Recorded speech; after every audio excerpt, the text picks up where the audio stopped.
معلومات ہیں کچھ خاص انبیاء کے واقعات، ایک نئی ہوگی کتاب۔ الحمدللہ رب العالمین والصلاة والسلام علی سید المرسلین، اما بعد فاعوذ باللہ من الشیطان الرجیم، بسم اللہ الرحمن الرحیم۔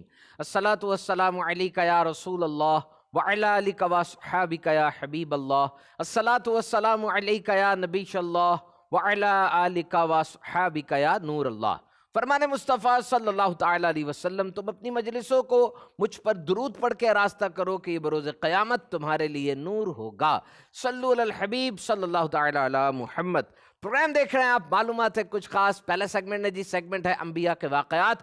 آج ہم پڑھیں گے حضرت الیاس علیہ السلام کے بارے میں، اور آپ سنیں گے بہت ہی زبردست ان کے حالات ہیں۔ آپ علیہ السلام حضرت ہارون علیہ السلام کی اولاد میں سے ہیں، بنی اسرائیل کی طرف رسول بن کر تشریف لائے اور انہیں تبلیغ و نصیحت فرمائی۔ اللہ تعالیٰ نے ظالم بادشاہ کی شر سے بچاتے ہوئے انہیں لوگوں کی نظروں سے اوجھل فرما دیا، اور آپ علیہ السلام ابھی تک زندہ ہیں اور قرب قیامت وفات پائیں گے۔ قرآن پاک میں آپ علیہ السلام کا ذکر خیر دو مقامات پر کیا گیا، سورہ انعام آیت نمبر 85 اور سورہ صافات آیت نمبر 123 to 132۔ آپ علیہ السلام کا مبارک نام الیاس ہے اور آپ حضرت ہارون علیہ السلام کی اولاد میں سے ہیں۔ قرآن پاک میں آپ علیہ السلام کا نام الیاسین بھی مذکور ہے، یہ بھی الیاس کی ایک لغت ہے، تھیسورس جسے کہا جاتا ہے۔ جیسے سینا اور سینین دونوں طور سینا کے نام ہیں، ایسے ہی الیاس اور الیاسین ایک ہی ذات کے نام ہیں۔ اللہ تعالیٰ نے آپ علیہ السلام کو بہت سے معجزات عطا فرمائے، جیسے تمام پہاڑوں اور حیوانات کو آپ علیہ السلام کے لیے مسخر فرما دیا۔ آپ علیہ السلام کو 70 انبیاء کی طاقت بخش دی۔ غضب و جلال اور قوت و طاقت میں حضرت موسیٰ علیہ السلام کا ہم پلہ بنا دیا۔ آپ انتہائی اعلیٰ درجے کے کامل الایمان بندوں میں سے ہے۔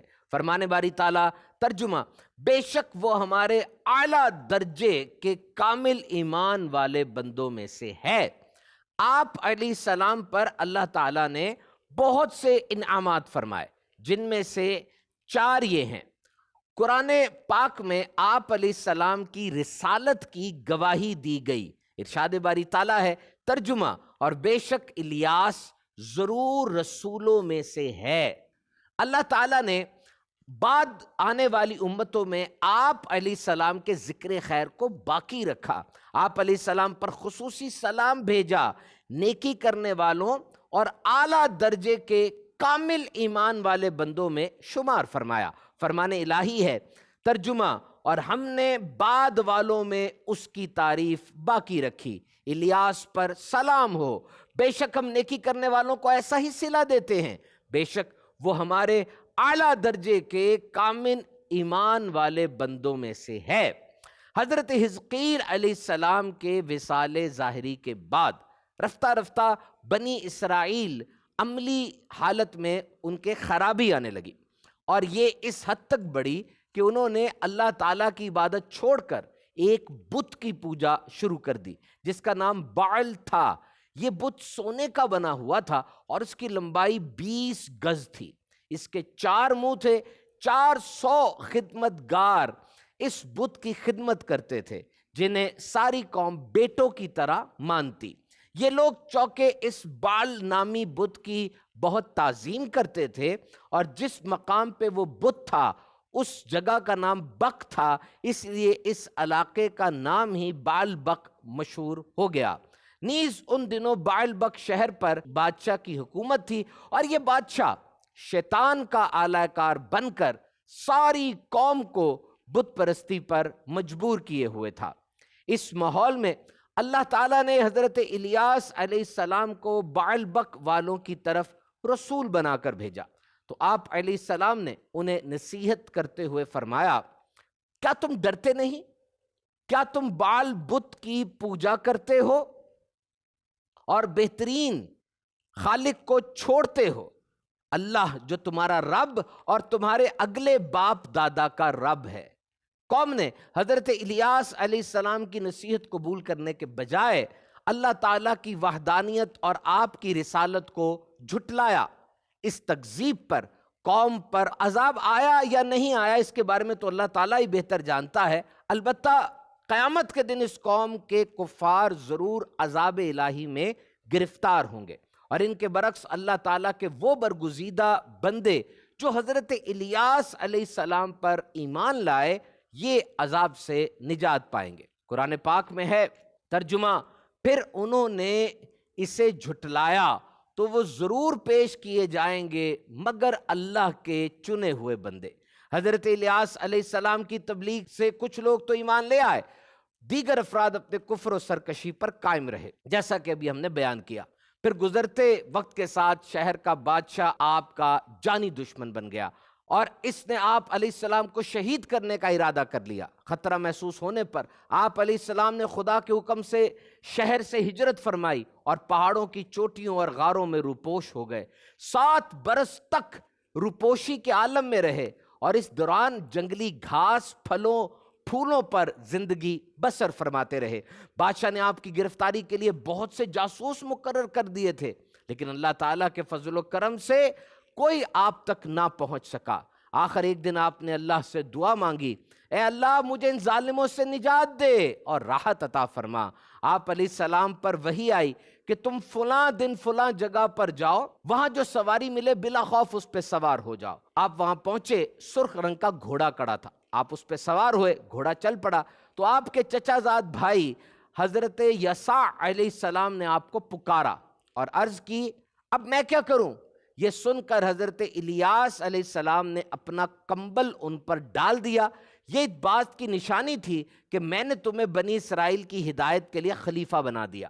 پھر اللہ تعالیٰ نے حضرت الیاس علیہ السلام کو لوگوں کی نظروں سے اوجھل فرما کر کھانے پینے سے بے نیاز کر دیا اور آپ کو فرشتوں کی جماعت میں شامل فرما لیا۔ تو حضرت الیاس کی حیات کے بارے میں مورخین اور مفسرین نے تفصیلی بحث کی ہے جی، اور یہی قول ہے کہ آپ ابھی تک زندہ ہیں اور روحانی طور پر اللہ تعالیٰ کی طرف سے خشک زمین کے انتظامی و تکوینی معاملات آپ کے سپرد ہیں، جیسے فرشتوں کی کائنات کے امور میں ذمہ داریاں ہیں جو قرآن میں اللہ تعالیٰ نے بیان فرمائی۔ جب قیامت قریب آئے گی تو اس وقت حضرت الیاس علیہ السلام وفات پائیں گے اور بعض بزرگوں نے آپ سے ملاقات بھی کی ہے۔ ابن ابی رواد فرماتے ہیں کہ حضرت الیاس اور حضرت خضر بیت المقدس میں رمضان کے روزے بھی رکھتے ہیں، ہر سال حج کرتے، زمزم شریف بھی پیتے ہیں جو انہیں آنے والے سال تک کے لیے کافی ہوتا ہے۔ پیارے پیارے اسلامی بھائیو، مدنی چینل کے ناظرین، آپ نے ہمارا پہلا سیگمنٹ دیکھا انبیاء کے واقعات۔ آئیے دوسرے سیگمنٹ کی طرف بڑھتے ہیں، نام ہے health tip. Let's come to the second segment of our program, name is health tip. پیٹ کے امراض بہت پھیلے ہوئے ہیں جی۔ ایک اندازے کے مطابق یو ایس اے میں 74% لوگوں کو کسی نہ کسی حوالے سے پیٹ کا مسئلہ ہے۔ بلاٹنگ، پیٹ پھول جانا، ہوا خارج ہونا، ڈائریا ہونا، اور ایک یہ اس تحقیق کی فردر ایکسٹینشن یہ ہے کہ آدھے لوگ اپنے امراض کے بارے میں ڈاکٹر سے رجوع نہیں کرتے۔ تو پاکستان کے ایک مشہور گیسٹرو یعنی پیٹ کے ماہر ڈاکٹر کے پاس ہم بیٹھے تھے، وہ کہنے لگے کہ آپ کو پیٹ کے امراض کا ایک علاج بتاؤں، اور کیوں کہنے لگے کہ جب بھی کھانا کھائیں پیٹ بھر کے کھانا نہ کھائیں بلکہ ہاتھ روک کر کھانا کھائیں، اور جب پیٹ میں کچھ جگہ باقی ہو کھانا چھوڑ دیں۔ میں اپنے مریضوں کو یہی نصیحت کرتا ہوں، لیکن جب کھانا سامنے آتا ہے وہ سب کچھ بھول جاتے ہیں۔ اور جب ہم نے ان سے یہ سنا تو ہمیں یاد آیا کہ واقعی ایک دن شیخ طریقت امیر اہل سنت حضرت علامہ مولانا الیاس قادری صاحب کی شعرا فاق تصنیف فیضان سنت کے باب آداب طعام کا درس دیتے ہوئے ہم نے یہ حدیث پاک پڑھی کہ اللہ کے محبوب صلی اللہ علیہ وسلم کا فرمان صحت نشان ہے، آدمی اپنے پیٹ سے زیادہ برا برتن نہیں بھرتا، انسان کے لیے چند لقمے کافی ہیں جو اس کی پیٹھ کو سیدھا رکھیں، اگر ایسا نہیں کر سکتے تو 1/3 کھانے کے لیے، 1/3 پانی کے لیے، 1/3 سانس کے لیے ہو۔ کمال ہو گیا، یعنی ہمارے آقا صلی اللہ علیہ وسلم کی ایسی شان ہے کہ آج جدید میڈیکل سائنس جو انوینٹ کر رہی ہے، جو طریقے ہمیں بتا رہی ہے، ہمارے آقا علیہ السلام نے یہ انداز ہمیں 1400 سال پہلے بتا دیا، اور یہ 1/3 پرنسپل ہے جس پہ اگر آپ عمل کریں، آپ دیکھیے گا پیٹ کے جملہ امراض سے بلا شبہ انشاءاللہ آپ کو نجات مل جائے گی۔ اکثر لوگ دوائیاں کھا کر بھی بہت زیادہ پریشان ہو چکے ہوتے ہیں اور یہ شکایت کرتے ملتے ہیں کہ ہمارا جو پیٹ ہے وہ ٹھیک نہیں ہو رہا۔ تو سٹمک از اے ڈائجسٹو سیک، یہ جو پیٹ ہے انسان کا، یہ ڈائجسٹو، کھانے کو ہضم کرنے کا ایک تھیلا ہے، اور اس کی پوزیشن اگر آپ دیکھنا چاہیں تو یہ آپ کی بائیں طرف پسلیوں کے نیچے ہے اور انگریزی کے حرف جے کی طرح ہوتا ہے۔ کھانا کو ہضم کرنے کے علاوہ اور بھی اس کے کام ہے۔ معدے کی ایک الاسٹک، یہ لچکدار ہوتا ہے اور پیئر شیپڈ یعنی ناشپاتی کی شکل کا عضو ہے۔ یہ جو فوڈ ڈائجیشن ہے اس کا بڑا زبردست نظام ہے انسان کے جسم میں۔ کھانا منہ میں جاتا ہے، چباتے ہیں، تھوک شامل ہوتا ہے، کھانا خوراک کی نالی کے ذریعے پیٹ میں جاتا ہے، 2 سے 2.5 گھنٹے وہاں اس نے رہنا ہے۔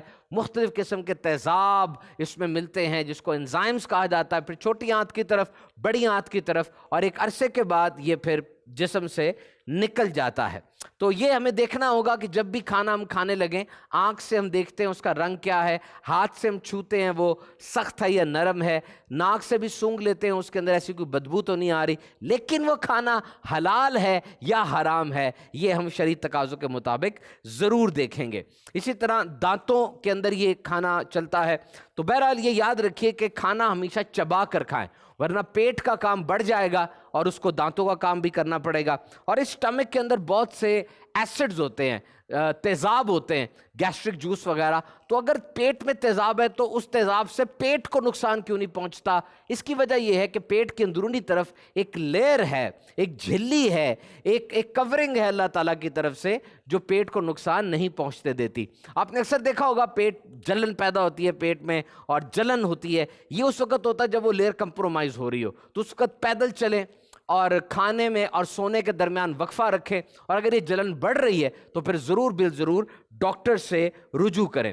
تو سٹمک کے اندر جو ہے اس کے بنیادی کام ٹیمپرری سٹوریج آف فوڈ، جو کھانا ہم نے کھایا کچھ دیر کے لیے اس کو سٹور کرتا ہے، کھانے کو آپس میں مکس کرتا ہے اور پھر چھوٹی آنت کی طرف بھیج دیتا ہے۔ تو پیٹ کا خیال رکھیے، ایسا کھانا جو پرانا ہو چکا ہے، باسی ہو چکا ہے، وہ نہ استعمال کیجئے، تازہ فریش کھانا کھائیے۔ اللہ تعالیٰ ہم سب کی خیر فرمائے۔ آئیے تیسرے سیگمنٹ کی طرف بڑھتے ہیں، نام ہے کتاب کا تعارف۔ Now let's come towards our segment کتاب کا تعارف۔ آئیے کچھ میں آپ سے پہلے باتیں شیئر کرتا ہوں۔ نمبر 1، وقت ایک نعمت ہے جو ہر انسان کو برابر دی گئی ہے۔ بڑا آدمی وہ ہے جو اپنا سارا وقت ضروری کاموں میں صرف کرے۔ کسی چھوٹی سی کامیابی کے بعد خرگوش کی طرح مت ہو جائیے، ورنہ کچھوا اپنے عمل مسلسل سے آگے نکل جائے گا۔ کل کریں گے، یہ ایک دھوکہ ہے۔ کیسی اہم ترین باتیں ہیں، اور یہ کتاب ہے اصلاح کے مدنی پھول۔ یقین کیجئے this is one of the best books I've ever read۔ آپ نے کہا نا کہ جی ہمیں موٹیویشنل بک چاہیے، ہمیں کوئی ایسی بک چاہیے جس کو پڑھ کے ہم انسپائر ہو جائیں اور جس کو پڑھ کے ہمیں جذبہ جوش آ جائے، گو فار دیٹ ون۔ اس کی طرف بڑی ہے جی، بڑی پیاری کتاب ہے یہ۔ اور کوئی بھی انسان جو کسی بھی سطح پہ ذمہ دار ہے، اتھارٹی ہے، باس ہے، سی او ہے، دعوت اسلامی کسی ذمہ داری پر ہے، ڈپارٹمنٹ، آرگنائزیشن، تحریک، انجمن، کسی کمپنی کے اندر کسی بھی عہدے رتبے پر ہے، بیسٹ ہے کتاب اس کے لیے۔ تو یہ کتاب جو ہے آپ کے لیے محنت کے دروازے کھولے گی، کیونکہ motivation is the first step towards every accomplishment. کسی بھی گول کی طرف آپ نے بڑھنا ہو تو سب سے پہلا اسٹیپ موٹیویشن ہی ہوتا ہے نا، اندر سے کوئی چیز ابھرتی ہے، آپ کے اندر ایک ابال آتا ہے اور آپ تیزی سے اس طرف بڑھتے ہیں۔ تو اچھی تحریر، کوئی اچھی کتاب جس میں واقعات ہوں، مثالیں ہوں اور ایسے جملے ہوں، تو یہ کتاب اس کام کے لیے بیسٹ ہے۔ ہائی اچیورز کی مثالیں اس کے اندر موجود ہیں، and the book is serving this purpose the best. اور پھر دیکھیے کام جو بطور مسلمان ہمیں ضروری کرنا ہے وہ ہے تبلیغ دین، پریچنگ۔ ہر کام کا فائدہ ہمیں ہوتا ہے، لیکن تبلیغ دین وہ کام ہے جس کا فائدہ دوسروں کو بھی ہوتا ہے۔ تو کس طریقے سے ہم تبلیغ کے اس کام کو پراپرلی مینجڈ اور آرگنائزیشنل لیول پہ کر سکتے ہیں، یعنی تبلیغ کے اس کام کو بہترین انداز سے کریں، ایک نظم و ضبط کے ساتھ کریں، وہ اس میں سکھایا گیا ہے کہ مبلغ کو گائیڈ کیا گیا ہے اور ان باتوں کے بارے میں بتایا گیا ہے کہ پرسنالٹی ڈیولپمنٹ کیسے ہوتی ہے۔ اصولوں کو بھی بہت واضح کیا گیا ہے، جس طرح اس کے صفحہ نمبر 30 کے اوپر ایک مثال ہے۔ ہم اپنے اسلاف کے طرز زندگی پر غور کریں تو ایک بار حضرت سیدنا طاؤس رحمۃ اللہ تعالی علیہ خلیفہ وقت حشام کے پاس تشریف لے گئے اور پوچھا، حشام کیسے ہو؟ اس تو غصے سے کہا آپ نے مجھے امیر المؤمنین کہہ کر مخاطب کیوں نہیں کیا؟ فرمایا اس لیے کہ تمام مسلمان تمہاری خلافت سے متفق نہیں ہے، لہٰذا میں ڈرا کہ تمہیں امیر المؤمنین کہنا کہیں جھوٹ نہ ٹھہرے۔ واہ، what a courage explained in this book۔ اسی طریقے سے اس کتاب کے صفحہ نمبر 60 پر ایسے آسان انداز میں الحمدللہ یہ باتیں کی گئی ہیں جی، بہت ہی آسان انداز میں، کہ کس طریقے سے سرکار مدینہ صلی اللہ تعالیٰ علیہ وسلم نے ابتدائے اسلام میں دعوت اسلام دینے پر کیسی کیسی آپ کو اذیتوں اور تکلیفوں کا سامنا کرنا پڑا۔ آپ پر پتھر برسائے گئے، راہوں میں کانٹے بچھائے گئے، معاذ اللہ جھوٹا کاہن جادوگر کہا گیا، سماجی قطع تعلق سوشل بائیکاٹ شیب ابی طالب مکہ کے قریب ایک گھاٹی میں محصور کیا گیا، الزامات لگے، ایمان لانے والوں پر قاتلانہ حملے کیے گئے، مالی بدنی ہر طرح کی اذیتوں سے دوچار کیا گیا، لیکن آپ علیہ السلام نے صبر کیا، اور وہ جو کفر و شرک کے اندھیروں میں بھٹک رہے تھے وہ نور ایمان سے اپنے سینوں کو منور کرنے لگے، وہ جو اپنی پھول جیسی بیٹیوں کو دفن کرتے تھے وہ انہیں باعث رحمت سمجھنے لگے۔ تو یہ جو ہے بہت ہی خوبصورت انداز سے اس کو بیان کیا گیا۔ دیکھیے اس کتاب کی ایک خصوصیت اس کے شروع میں درج ہے، اور this is very fascinating, very fascinating. الحمدللہ اس پر ایک پوری ٹیم ہے علماء کی، 5 اسلامی بھائیوں کی، جنہوں نے اس کی شرعی تفتیش وغیرہ کی۔ الحمدللہ ان بیانات میں قرآن و سنت سے ماخوذ دلائل ہی موجود نہیں، یعنی وہ دلائل تو موجود ہیں، بلکہ ان کی سب سے خاص بات یہ ہے کہ یہ بیانات 15ویں صدی کی عظیم علمی اور روحانی شخصیت شیخ طریقت امیر علیہ سنت بانی دعوت اسلامی حضرت علامہ مولانا ابو بلال محمد الیاس ستار قادری رضوی ضیائی دامت برکاتہم العالیہ کے برس ہا برس کے ذاتی تجربات کی روشنی میں ارشاد فرمائے گئے مدنی پھولوں اور دعوت اسلامی کی مرکزی مجلس شورا کے مدنی مشوروں میں طے ہونے والے مدنی اصولوں پر بھی مشتمل ہے۔ واقعی تبلیغ دین ایک پریکٹیکل کام ہے، اور یاد رکھیے پریکٹیکل کام جب تک آپ پریکٹیکل فیلڈ میں جا کے نہیں کرتے آپ کو صحیح طرح نہیں پتہ چلتا کہ کس بات کا کیا رسپانس آئے گا۔ کبھی آپ جاتے ہیں کوئی نیکی کی دعوت دیتے ہیں، آگے سے بہت اچھا رسپانس ہوتا ہے، ہار پہنائے جاتے ہیں، آپ کو بٹھایا جاتا ہے، آپ کی بات سنی جاتی ہے، اور کبھی کبھار رویہ بہت عجیب ہوتا ہے، کبھی کبھار پھر اب اور زیادہ خطرناک رویہ ہو جاتا ہے۔ تو مبلغ تمام چیزیں سیکھنے کے بعد جب میدان عمل میں اترتا ہے پھر اس کو جو ایکسپیرینس ہوتے ہیں، جو تجربات ہوتے ہیں، وہ پھر آنے والوں کے لیے چھوڑ کے جاتا ہے کہ جی ان جگہوں کے اوپر یہ چیزیں ہو سکتی ہیں۔ تو ایسا ہی اس کتاب کے اندر درج ہے، اور پھر جا بجا موٹیویشن کے لیے جس طرح میں نے آپ کو شروع میں بتایا، جس طریقے سے لکھا گیا اور ایک ایک چیز کر کے سمجھائی گئی، یہ بڑی زبردست ہے۔ And one special beauty of this book is it will load your knowledge memory gradually۔ آہستہ آہستہ آپ پڑھتے چلے جائیں گے، آہستہ آہستہ آپ کو سمجھ آتی چلی جائے گی، اور آپ کا نالج اپ گریڈ ہوتا چلا جائے گا۔ اب دیکھیں لکھا ہے میٹھے میٹھے اسلامی بھائیوں، 12 گھنٹوں کا وقت سب کے لیے یکساں ہے، 24 گھنٹے سب کی زندگی میں ہوتے ہیں، خواہ امیر و غریب، بادشاہ وزیر، نگران ماتحت۔ یاد رکھیے زندگی کے انمول لمحات بہت قیمتی ہیں، انہیں غیر ضروری کاموں میں صرف کرنے کے بجائے اپنے معمولات کا جدول بنا کر اس طرح تقسیم کاری کرنی چاہیے کہ فضول کاموں کے لیے ہمارے پاس وقت ہی نہ رہے، بلکہ جو بھی وقت ملے اسے عبادت میں گزارے۔ عقل مند وہی ہے جو موت سے پہلے اس کی تیاری کر لے۔ جیسا کہ مروی ہے کہ ایک مرتبہ ایک نوجوان نے بارگاہ رسالت میں عرض کی، یا رسول اللہ صلی اللہ تعالیٰ علیہ وسلم، سمجھدار کون ہے؟ ارشاد فرمایا، موت کو کثرت سے یاد کرنے والا اور اس کی تیاری کرنے والا زیادہ سمجھدار ہے۔ What a beautiful example, because time is a resource which is common and between all of us۔ ہم سب کے اندر ٹائم ہی تو ہے۔ پھر فرمایا گھر میں مدنی ماحول بنانے کے لیے ضروری ہے کہ اپنے گھر والوں کو وقت دیں، جیسا کہ اللہ پاک کے پیارے حبیب صلی اللہ علیہ وسلم کی حیات طیبہ کے حالات و واقعات پر مشتمل سیدنا امام حسین رضی اللہ تعالیٰ کا بیان ہے کہ میں نے اپنے والد ماجد سیدنا علی المرتضیٰ کرم اللہ تعالیٰ وجہہ الکریم سے پوچھا، آقائے دو جہاں صلی اللہ علیہ وسلم کا جو وقت اپنے دولت خانے میں گزرتا آپ اس میں کیا کیا کرتے؟ فرمایا آپ گھر میں داخل ہوتے تو قیام کے 3 حصے کرتے، ایک حصہ اللہ پاک کی عبادت کے لیے، دوسرا اپنے اہل یعنی گھر والوں کے لیے، تیسرا اپنی ذات اقدس کے لیے۔ چنانچہ جو ذمہ داران اپنی تنظیمی و کاروباری مصروفیات کی وجہ سے اپنے گھر والوں کو مناسب وقت نہیں دے پاتے، ان کے لیے مدنی ماحول بنانا بہت مشکل ہوتا ہے۔ تو اصلاح کے مدنی پھول کتاب آپ حاصل کیجئے، تحفے میں دیجئے. اس کتاب کو آپ دعوت اسلامی کی ویب سائٹ www.dawatislami.net سے ڈاؤن لوڈ بھی کر سکتے ہیں. بڑھتے اپنے آخری سیگمنٹ کی طرف, نام ہے soft skills. Now the last segment of our program name is soft skill. آج ہم بات کریں گے کریٹیوٹی کے اوپر, یعنی کچھ نیا سوچا جائے. دیکھیے, world is having the problems which are same but we want new solutions. مسائل تو وہی ہیں لیکن ہمیں نئے سولوشن, نئے حل چاہیے. تو کریٹیوٹی یعنی کچھ نیا سوچنا یہ جدید دور کے اندر اہم ترین ہے.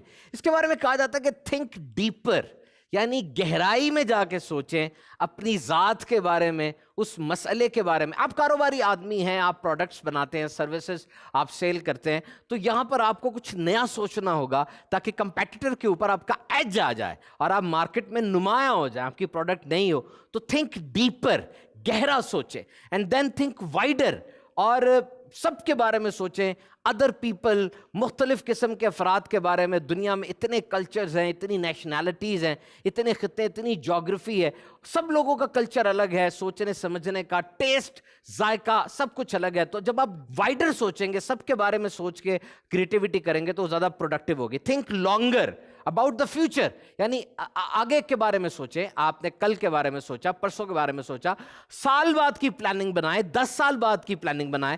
پھر تھنک مور پریسائسلی, یعنی آپ نے جو ماضی میں غلطیاں کی تھیں, مسٹیکس کی تھیں, اب ان مسٹیکس کو ریپیٹ نہیں کرنا بلکہ زیادہ اچھے صفائی کے ساتھ سوچنا. اینڈ تھنک مور کنسسٹنٹلی, متواتر سوچیں. ایسا نہیں کہ آپ نے کچھ دیر اپنے دماغ کے اوپر بوجھ ڈالا, اس کے بعد پھر آپ ریگولر روٹین میں لگ گئے. نہیں, دماغ is a very good and intelligent machine. It's, you can say, full of wisdom.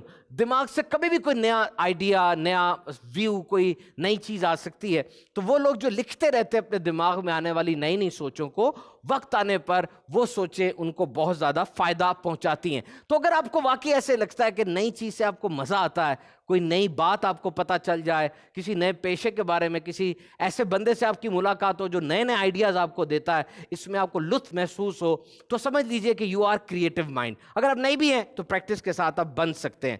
Research کیجئے. یاد رکھیے, creativity is finding new solutions. Creativity کا مطلب ہوتا ہے نئے حل تلاش کیے جائیں. اس کا مطلب ہرگز اوور تھنکنگ نہیں ہوتا. Over thinking is actually negative aspect, کہ آپ سوچ رہے ہیں اور کسی بری چیز کے بارے میں یا کسی اچھی چیز کی برے پہلوؤں کے بارے میں مسلسل سوچتے چلے جا رہے ہیں اور کھودتے چلے جا رہے ہیں. وہ آفت جو بھی آئی بھی نہیں ہے اس کے بارے میں بھی سوچ رہے ہیں. جس طرح کہا جاتا ہے کہ اگر آپ طوفان کا انتظار ہی کرتے رہیں گے تو ابھی نکلی ہوئی خوبصورت دھوپ سے آپ محروم ہو جائیں گے.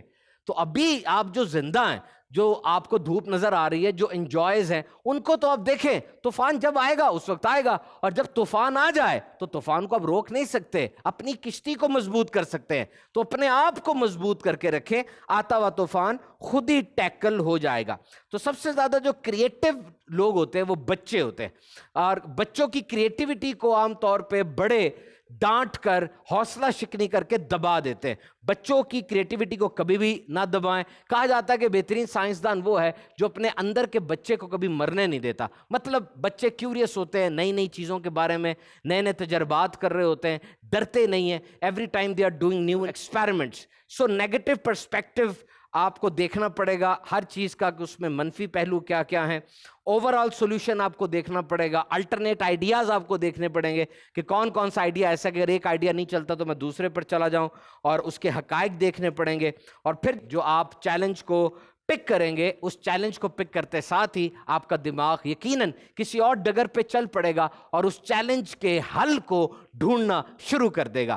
مدنی چینل کے ناظرین, آپ نے پروگرام دیکھا, معلومات ہیں کچھ خاص, اچھی نیتوں کے ساتھ مدنی چینل دیکھتے رہیے. ثواب کا خزانہ بھی ہاتھ آئے گا اور اسلامی معلومات کا بھی. مدنی چینل دیکھتے رہیے. معلومات ہیں کچھ خاص, انبیاء کے واقعات, ایک نئی